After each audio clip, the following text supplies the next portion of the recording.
You hit the on button, it usually works better when you do that. So I'm not technologically savvy either. So, speaking of seeing you, I was still in the locker room. You did the Kenny Clark Zoom call, and what you came in. What happened? Well, no. So, I'm a mid-level, Highly successful C-level TV. cable. Yeah, I'm a C-level cable television sports reporter, and I had a live hit on NFL Live, and I knew I would miss the Kenny Clark Zoom call. We have our little offices here, and there are other people who have invaded my office, so they were using it to watch the Kenny Clark Zoom or participate in it. I walked in and from my TV hit, and it was in the middle of it, and he saw me in the background walking in, and he said, "Hey, Rob," and I said, "Hi, Kenny," and I went about my day. That's a cute story. It is a good That's story, very nice. and I think it's. I mean, as much as we'd like it to say a lot about how big of a celebrity Rob is, what it really is the kind of guy Kenny Clark is. Yeah. Right? I mean, that's just him in a nutshell. Why can't both be true? Yeah. Yeah, Jason. No, I think it's mostly Kenny Clark. Right, So, Rob, how are you viewing this week? One of your closest friends is Todd Archer, who covers. He's the Rob Demovsky of the Dallas Cowboys beat. When you look at these two teams and you look at this matchup, and you two are texting back and forth as you do thousands of times a day, where are you guys landing on this game? Yeah. I mean, I think we all have a tendency to maybe think the team we cover has more flaws than it does. But, I mean, I think he thinks that the Cowboys defense is not very good right now, has a long way to go, and that, the Packers offensively have a huge advantage in this game. But, I mean, I don't know if maybe he didn't watch the run game that they've tried to put together the last 3 weeks or the Cleveland game. In fact, I'm sure he didn't because the Cowboys were probably playing. That's the thing, Jason, I think people don't realize about our jobs is that we really don't, other than our game and maybe the night game on an off day that the Packers aren't playing, we don't get to see that many games live. I mean, you can go back and watch them. The NFL has the great NFL Plus game replay thing that you can watch games on. And yes, I say that because they give us a free subscription, so I'm promoting it. But you don't really get to see, especially if your team's playing at noon, right? Because, all right, a lot of the games are at noon. Then during the 3:00 window, you're writing your story. And then, by the time you're done, the Sunday night game has probably already started. So it's hard to really get a grasp if you're a beat writer on, the other teams without sitting there and making a point to go watch them. Rob, when you were in Cleveland, obviously, and you saw that firsthand, what do you think comes out of that game? Because it was interesting to hear Tucker Kraft yesterday talk about how, as an offense, we have to be better because we have the best defense in the league, he said. I heard Xavier McKinney talk about how, they were acting like they had won the Super Bowl by starting 2-0. What do you think comes out of a performance like that, and how do you expect them to respond to that type of thought process and play? It's a great question. And I also wonder, Jason, if having the bye week right after has any impact one way or the other, positively or negatively, right? Like you almost, maybe Tauscher, you could correct me if I'm wrong on this, but as a player, when you have a game like that, don't you just want to play right away and get that taste out of your mouth? It's like playing golf. When I play well, I don't want to play again because I want to just end it on that. Like I played well. Like I don't want to go out and then when you play badly, you just want to go play right away. So the fact that they only have one game and then the bye, I guess gives them an opportunity to come back and play well, but then it's hard to build momentum off that, if that makes any sense. Jason, like you and I have seen good seasons that have had bad losses, right? I mean, like my very first year here, 97, they lost that game to the 0-10 Colts, right? And that obviously that 97 team was really good. The 2011 team, what were you guys, like 12 or 13-0 and went to Kansas City and got beat? Wasn't that the only loss? Yeah, wasn't that the only loss of the 15-1 season? There's been plenty of games, even later in the Rodgers era where they've lost some games where man, they should not lose that game, and they still ended up being a pretty good team. The 2016 run to the NFC Championship game, there were some really bad, strange losses in there, and that team ended up being pretty good. So the difference here is that most of those games were really late in the season when you already for sure knew that they were a good team for the most part. Maybe not 2016 because that was the run the table year, but so I guess at this point I don't know. I don't think we can put it into perspective because we don't know the bigger picture of this season yet. But at this point, I'm willing to give them the benefit of the doubt and say I think they just had a bad day against a team that had one really strong suit, or maybe two real. I mean, special teams. That they have guys that have blocked a lot of kicks before, so maybe it was just a perfect storm, and it's not going to be a sign that this team has some crazy flaws that are going to hold it back. Yeah, I mean, Cleveland's defense is really good, but the question I have, and what I do think will get answered this week, is where this Packers offense is. Because I think the defense has been everything we thought 4 weeks ago. Yesterday, Micah Parsons is traded, and boom, this defense is, I think, has been as good, if not better, than we thought. I don't know what this offense is.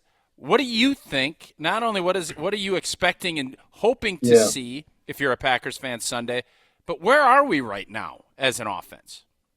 Well, I can tell you where they are as rankings. They're 21st overall in offense, 20th in run game, and 17th in the pass game. I mean, it's not like they're good in one and bad in the other. The numbers aren't good in any of it. Dallas's defense is I think your point, Tausch, is correct. If they don't put up a lot of points and big yards and big production against Dallas, then maybe we've got a problem here. So I do think in that way, it's not necessarily like a measuring stick in terms of how good you are, but it might be a measuring stick in terms of how concerned you should be on the offensive side. I think that's you always hear when you're going up against a really good team, this is a measuring stick. Well, this isn't a measuring stick for how good you are. This is a measuring stick for whether the problems are real or they were just the Cleveland really good defense. Mm-hmm. Yeah, there's no doubt. When you see what the Bears and the Lions, you just start looking around at who Dallas has played. The Giants, not the Lions, put up those big numbers, and for the defense to be, they are middle of the pack, if not worse, as you just pointed that out. And I think it stems from all of the juggling and the inconsistency that the O-line's playing with. I'm not looking at this as Jordan Love or Josh Jacobs or even the receiving core. The O-line has not played well. And especially last week, I know Pete Doherty wrote a nice piece about Jordan Morgan. I don't know if you have or not on the bouncing around yet. But what is it, and when do you think this thing can start looking better up front? Because right now it has not been as good as we hoped. Yeah, the Jordan Morgan, I haven't read Pete's story yet, but I heard his line of questioning yesterday, so I had an idea of where he was going with it. But the thing with Jordan Morgan, and maybe this is a crazy comparison, but Jordan Morgan is almost like the high drafted quarterback who is thrown into a bad situation and is never the same because of it. How many guys have we seen picked high and they end up? That we always think of Houston. Yeah, right. Yep. But with Jordan, it's maybe a loose comparison, but Jordan Morgan is a guy who came in thinking he was going to be a left tackle, always wanted to be a left tackle, and has played basically everywhere but left tackle. And I'm not saying they've ruined Jordan Morgan, but that's the same sort of idea, like a quarterback that has to play right away and struggles and isn't ready. Well, Jordan Morgan's an offensive lineman who kind of had to play a bunch of spots that he really wasn't comfortable with, and I don't want to say that it can't be salvaged, but and Jason heard this as well. Matt LaFleur on, was it Monday, Jace, said, maybe we have sort of hurt Jordan Morgan's progress by moving him around. And then yesterday, offensive coordinator Adam Senovich said, no, he's fine. He can move around. So, and again, I get the reality of the NFL is if you're not a starter on the offensive line, you better be able to play multiple positions. But in this case, I really, really wonder how Jordan Morgan comes out of this because, I don't think the plan was ever to re-sign Rasheed Walker. So eventually, and by eventually I mean March of next year, Rasheed Walker is probably going to be on another team. And, is Jordan Morgan the starting left tackle from then on. I mean, that was the idea, but let's see what happens. But on the bigger picture about the offensive line, Tosh, I think you're 100% right. I think that's where all their offensive problems stem from. And, I know Elton Jenkins was really hard on himself, but he ain't wrong. Like, he has not played well at center. And, you took a guy who was one of the best left guards in the league, maybe even the best. And so then you move him to center. So now you've messed with two positions, right? You've messed with left guard and center. And I'm not saying they should have re-signed Josh Myers and gone with the status quo, but essentially they sort of did screw up two spots by moving one guy. And Aaron Banks has dealt with injuries, and I don't know how well he's played when he has been able to be out there because he has been playing hurt. Rob's guy told him that, when was that? That was this summer when you were talking about Zach Tom, Hall of Fame center, right? Wasn't that? Am I crazy? That was a year ago. But yeah, he hasn't been able to stay healthy. And so the hard part is you haven't really been able to evaluate where that's at. But the Jordan Morgan thing, and that's why I thought Pete's article was interesting, and hearing what LaFleur had to say, I think it's one thing if you're a swing guy at tackle, and then it's another thing. You're going to be the swing guy here. And then, oh, by the way, if something happens here, oh, you have to go here. Oh, well, then something happens here. You need to go out to left tackle. I think they need to really hunker down and say, all right, you're going to be our swing tackle or you're going to be our swing guard, and not put four different things on him, because I don't think by any stretch is he close to being where his confidence is going to be ruined. Yeah. When you have games like that and you have reporters and the outside noise coming, it does get more difficult for you to kind of find your way. My question to you, Tausch, would be, if you're not a starter, is it easier to be a backup on the left side, whether or one side or the other? You're just a backup at left guard, left tackle, or the backup at right guard, left tackle, or is it easier to be a backup at the two tackle spots and just go from side to side? You know what I mean by that? Yeah, I do. I think it's easier to be one position, and you can figure out the stance and everything else. Flip sides. Ideally, you want to have a guy that can play center and both guard. That's the spot, and then you always want that swing tackle. Jordan, and this is what I said all during camp when Sheeto was out, he's taken all these reps at left tackle. He's probably feeling like he should have had that job. But then you realize Sheeto is one of our best five, so Jordan, unfortunately, you're going to have to sacrifice and go do all this. And for a first-round pick, it's different if it's a seventh-round pick, sixth-round pick, undrafted, where it's just like, all right, man, what up? Let's go. It's different for a guy that is a first-round pick that has these aspirations of being a starting left tackle. Let me ask you this, though, and Jason, maybe you can chime in on this. And I don't remember, this is Rasheed Walker's fourth year, right? Mm-hmm. If I'm not mistaken, from the day Rasheed Walker got here, he pretty much only played left tackle, right? Mm-hmm. So even though he was seventh round pick? Seventh round, 6'7". Yeah. So I still don't understand what that means. Nobody does, but it's amazing how many times it comes up organically. It really is. It is. Why did they allow a seventh-round pick to basically settle into one spot, and the other guy, the first-round pick, has to play all these other spots? They basically made it easier for Jordan Morgan, and for Rasheed Walker, though. Well, Rob, he went out and won the job. The job opportunity came. Jordan won here, and he played good football, and that's why. Right, but like I'm saying, the start to his career, though, they didn't make him. He wasn't playing, and maybe I'm wrong, Jason, but I don't remember Rasheed Walker's first training camp, him playing all over the place. Do you? No, I think he took reps at right tackle too, but not as extensively. And that was they already knew that they had concerns about Bakhtiari, obviously. Yeah. But on top of that, and it's what Brian Bulaga talked to us about when he was a rookie.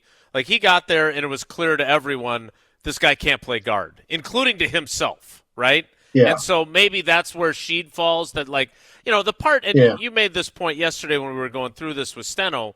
Like, when and I know I don't ask in a follow-ups for some people's liking, but that's usually because my original questions are as long as they are.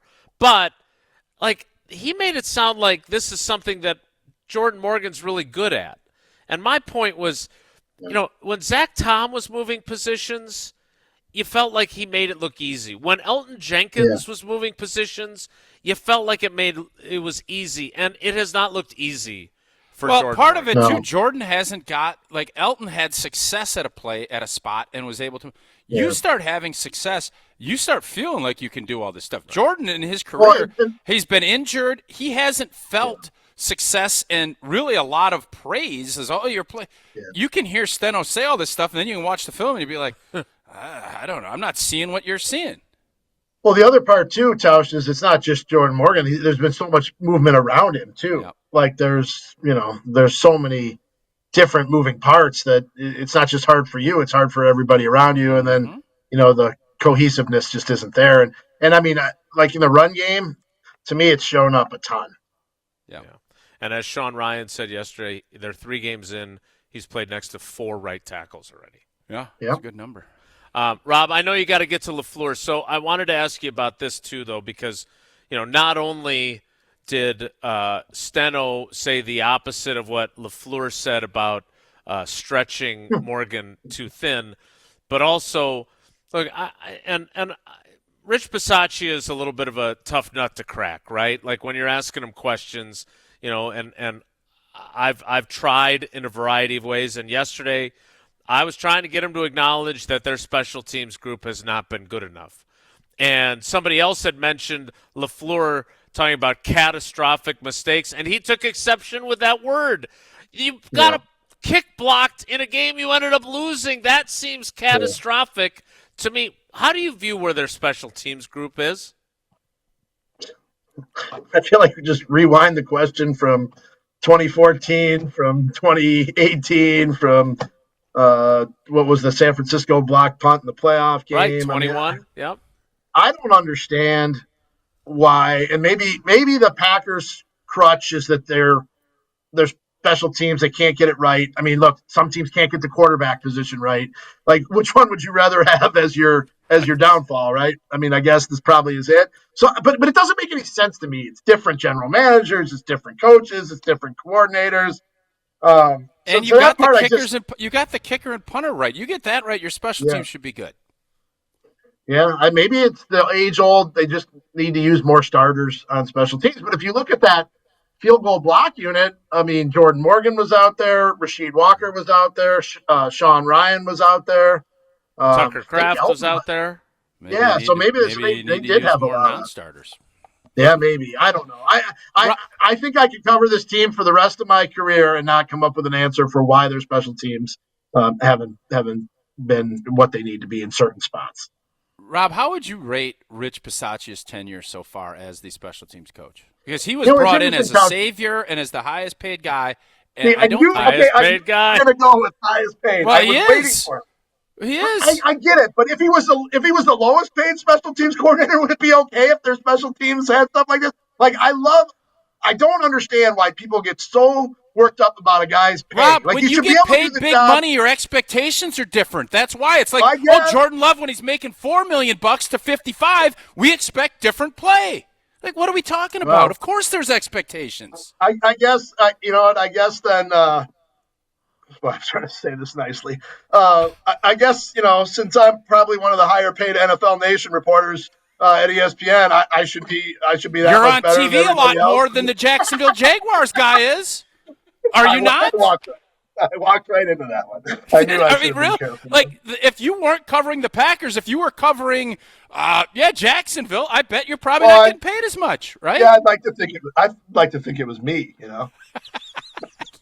We all do. This is just my long way of avoiding the question because it's the same answer as before. I don't know. Like, I try to take the pay out of it. I really do. Like, Jason knows this. That just bothers me when you have different expectations because it was like Brett used to say. Like Favre used to say, wait, hold on. Favre used to always say, oh, I'm supposed to try harder this week because it's a bigger game. Well, then why wasn't I trying harder and preparing harder the week before? Like, I maybe it's comparing apples to oranges, but like, I think you should be good at your job and should do the best you can. And I get it. The expectations may be different, but from the actual person doing the job, I guess it doesn't matter. I don't try any harder. Do you cover first-round picks differently than a seventh-round pick as far as what the expectation is? So, like, I go back to, like, A.J. Hawk. Like, I thought A.J. Hawk had a really, really good career. Yep. It's not his fault he was the 5th pick of the draft, and everybody expected him to be, everybody expected him to be this superstar. Like, did he make splash plays? Maybe not, but just if he was the 31st or 40th pick of the draft, you'd think AJ Hawk was had a great career. Yes. And I saw, I guess I have a problem with or don't understand. Maybe it's just not the way my non-numbers brain works about why money or draft status should make you, better. Have to have a different standard. Like the standard is the standard, right? Isn't that what they always say? I would love to just sit down and have like a 30-minute digi only with Rob on this, because it's amazing to me that people like you guys have done this for 30 years. You know the game. Like, you guys know the game. You know how this works. I'm trying just as hard at ESPN that I did at the Press Gazette when I made, a third of the money or whatever it is.